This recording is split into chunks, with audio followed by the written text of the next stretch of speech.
On this video po, meron po tayong reviewin na bagong unit na 2025 Versa Van.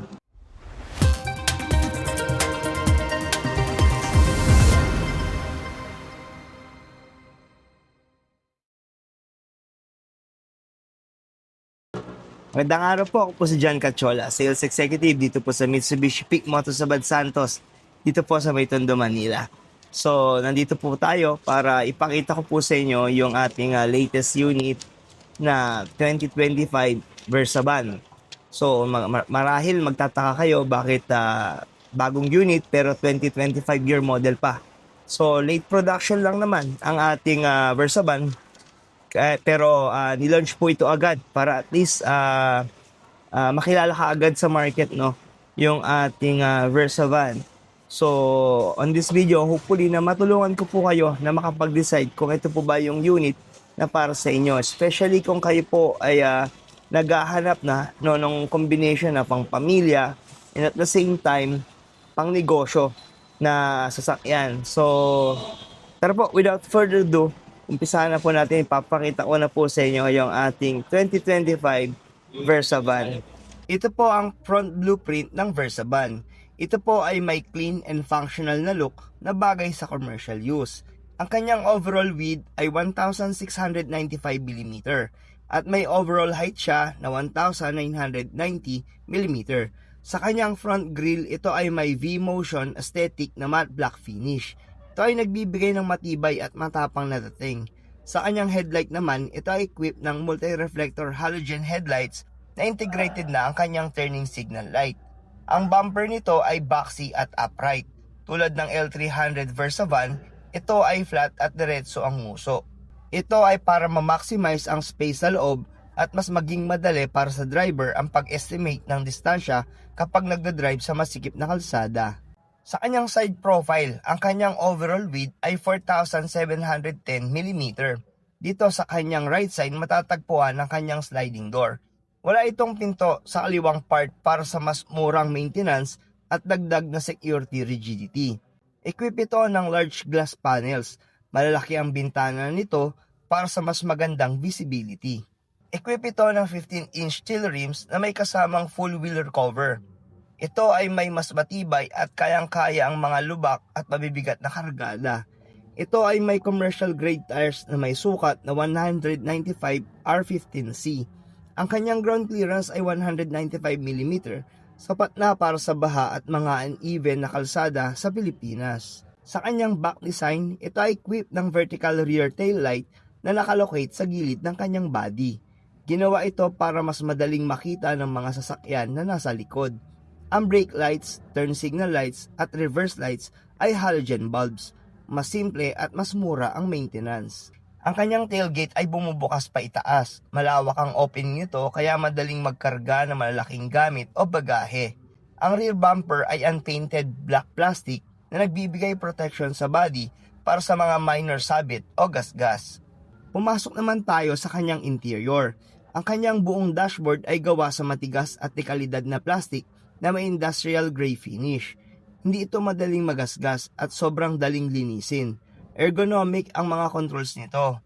Lahat ng buttons para sa aircon at lights ay malaki at madaling abutin ng driver. Hindi mo na kailangan mag-adjust ng malayo habang nagmamaneho. Ito ay equipped ng 3-spoke urethane steering wheel. Napakagaan nito dalhin dahil ito ay naka-power steering kaya hindi nakakangalay sa traffic sa Metro Manila. Meron din itong engine heater button. Nakakatulong para mas mabilis na pag-init ng engine pag cold start. For entertainment, meron itong 1-DIN audio system with 2 speakers. Sapat na para makinig ng music habang nasa biyahe. Ang kanyang rear interior ay composed ng 12 seats. Ang second, third at fourth row seats ay 3-seater. Meron itong foldable seat para madaanan ng mga pasahero na papasok sa likod.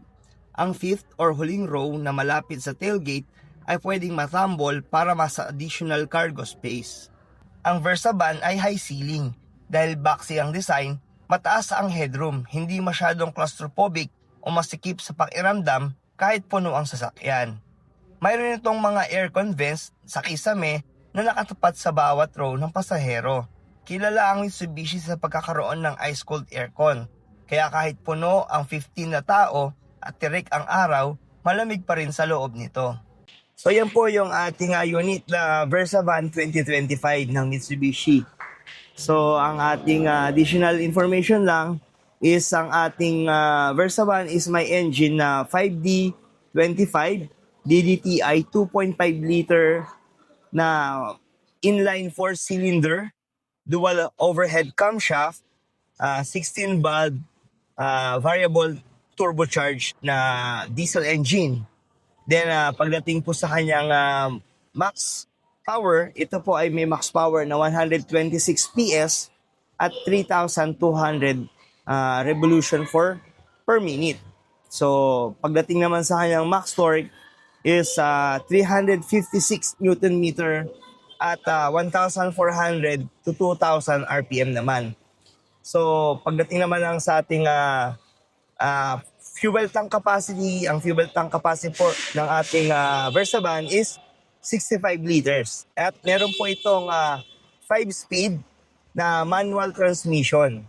So yan po yung ating mga additional information lang para sa ating Versa Van. Then sa air condition naman is meron po itong manual climate with heater, no? Doon sa kanyang front aircon, then sa kanyang rear aircon is meron tong rear air conditioning with independent control na merong 12 vents. So, yan po yung information naman para sa ating air condition system. So, pagdating naman sa SRP, meron po tayong SRP na 1,649,000 pesos and cash discount na around 65,000 pesos. And for as low as zero down payment ay pwede nyo na pong mailabas ang ating Versa Van 2025 year model. Then syempre, pag nag-avail po kayo ng 5 years in-house financing sa akin, sama dyan yung mga freebies na binibigay natin gaya ng leather seat cover, nag-upgrade tayo ng busina into Bosch Europa horn, bibigay din tayo ng dashcam, rain visor at marami pa pong iba. So, sa mga interested po, is maaari niyo po akong makontak sa aking contact number na 0956-055-3025 or pwede niyo rin po ako ma-message sa aking Facebook Messenger. Hanapin niyo lang po yung pangalan ko na John Cachola. Or pwede niyo pong i-check yung link sa description po ng video na to. Nandiyan po ang aking mga links sa aking mga social media accounts. So hanggang sa muli, maraming salamat po sa inyong panonood. Sa mga hindi pa po pala nakapag-subscribe sa ating channel, huwag niyo po sanang kalimutan na mag-subscribe. Dahil tuloy-tuloy po tayo nagbibigay ng mga updates regarding sa mga promo po dito po sa ating dealer. So hanggang sa muli, maraming salamat at magkita-kita po ulit tayo sa susunod ko po na video.